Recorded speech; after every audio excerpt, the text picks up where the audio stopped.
داسې هر کوچنی ماشوم پوه دی چې افغانستان د پاکستان 5مه صوبه شوه دا که ته منې که نه منې دا ستا کار واقعي د سپین بولدک ولسوالۍ ته په دا سرحد باندې د خلکو انګور خټکي رومیان هر څه چې ستا کوم تجارت دی هغه ټوله ولاړ دی وراسته دي هغه بله د ډریورانو خبرې کولې ول د انګورو څخه اوبه بهیږي د رومیانو څخه اوبه بهیږي د خټکیو د هندوانو هغه ویلې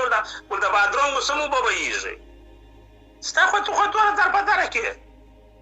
چې څه پاکستانی جنګ وایي هغه به منې د چمنه څه یوه مرکه راغلې وله کندهار ته والي ته چې دا دروازه را خلاصه کړي هغه د چمنه څه کومه مرکه راغلې وه هغه په چمن کې ټول هغه خلک دي چې موږ ډېر ښه پېژنئ د هغوی نیکهګان هم د پاکستان د کرنالانو جاسوسانو د هغوی هغه ور نیکهګان هم د انګریزانو جاسوسانو هغه جاسوسان راغلو دلته چې کوم دغه ناست دي د ملا چې ناست دي په کندهار کې ملا ته ولې چې دروازه خلاصه کړه ملا ول 3 ورځې وخت راکړه هغه د پاکستان کیسه ده چارچاله واسې وایي 3 ورځې وخت راکړه دوستانو دا زه تاسو یقیني وایم دغه اوس دولت کې ډېر وخت وچلېدی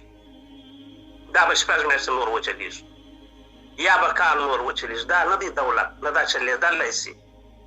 او دغه دولت موږ ته دومره غټه ضربه راکړله چې موږ یې 100 کاله نور شاته وغورځول اوس که ته وکړې هغه اقتصاد چې اشرف غني جوړ کړی و هغه یو څه کیسه چې کرزي صاحب جوړه کړې وله هغه ته موږ ولکه ځان ورسوو ځکه ټول خلک دې ولاړ اوس ته څوک نه راځي په تا باندې څوک اعتبار نه کوي بس دعا کوي و خدای یو بل بن لادن پیدا کړي چې دنیا ورته راشي به دا طالبان پسې واخلي بېرته دا کوم خلک چې په بار ملکونو کې دي دا راشي دا وطن جوړ کړي دا وطن جوړېدل غواړي دا وطن به خامخا جوړی هغه لنډغر چې دا خلکو دا اوس خبرې کولې چې دا لنډغر و غلاوې کولې او څه شی کول خو د هغوی علت دغه طالبانو که دغه طالبانو جنګ نه کولی دغه به ما نه پټاوېدلی نه لنډغر بیا څه کولی شو لنډغر بیا هېڅ هم نشو کولی او لا نه ولې چې زه نه منم انتخابات اوس منې به خامخا به منې ستار لاله خبره دې اورم د افسوس جیدا ده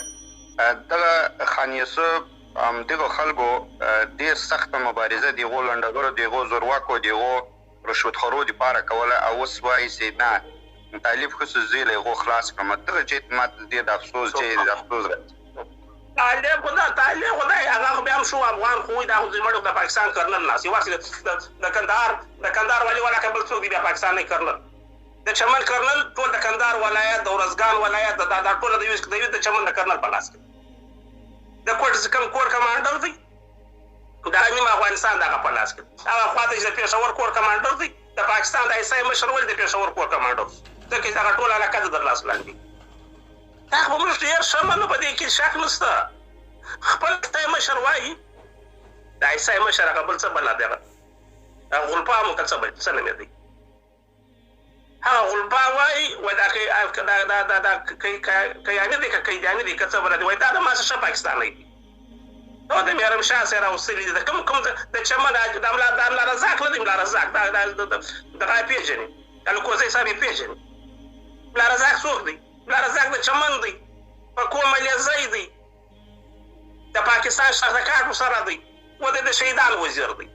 د شهیدانو د معلولینو وزیر دی بل ملا دی څوک وزیر دفاع و د چمن سړی رالی د نهر المنکر دی که څه بلا دی د دې وزیر ټول خلک هغه ټکول او بې علمه خلک دا ګورې دوستانو ته ما ته راوښیاست ملا دا ملا نه دی ملا د ملا ښځه تا لیدلی ده چې دا دی ډاکټر که د دې ما ته راوښیي د کوم لا ښځه ډاکټره ده د کوم لا ښځه انجینره ده د کوم لا زوی انجینر دی د کومه جایز زوی انجینر دی ما ته راوښیاست د کومه جایز زوی پایلوټ دی دا ملایانو دا مجاهدین دا ټول یو شی دي په دې کې په دې خبره کې شک نشته دا وطن چې دی دا وطن خلک دیموکراتیک ګوند جوړوي همدا مجاهدین همدا لنډغر بیا د خدای پازم شکر د اشرف غني بابا راغی په دې اوه کاله کې دې سړي څومره کار وکړي 24 ساعته کار کوي 24 ساعته بیا دفتر کې بېچاره پرېواتی اوس دا یو کمیس سره غله دا یو کمیس سره ولاړی و ته دروا په پسې ملا صاحب وای یو سلو نشپې $1 میلیون یوړه ملا صاحب په قرآن کې $1 میلیون په سترګې لیدلي دي لا زره ولکه په لاس کې نیولي دي $1.9 میلیون په دا یو کانټینر پیسې دي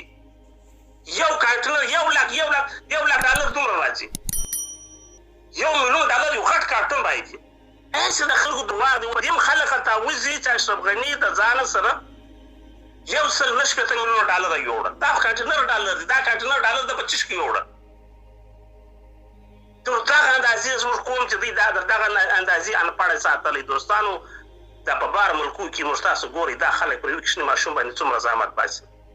یو کوچنی ماشوم اول دی دغه د موږ صادق ورته وایي تاسو چې دا کوچني مار دا کوچني چې ورته چې دا موږ په وطن کې چې وړکتون یو ماشوم دی وړکتون ته هغه څومره پیسې خرڅېږي بیا هغه کوچني ماشوم ته په هر رایون کې په هر علاقه کې هغه خنډې شیدې ورکوي دولت یې ورکوي خنډې شیدې موتې د ماشومانو لپاره و د یوکرین کې زه اوسېږم زموږ د کور سره نږدې خنډې شیدې د هر ماشوم پیدا شوی د خنډې شیدې موت ورکوي ستا و ښځه تر سمسۍ ډوډۍ موت ورکوي شیدې ولري دا ماشوم ته یې ورکوي بیا دا ماشوم چې وړکتون ته په دې وړکتون کې د ماشوم لپاره هر څه موت دي ماشوم چې د پیدا شو دا زموږ په یوکرین کې چې ماشوم پیدا شو $2,000 دولت ورکوي د ماشوم لپاره پریشان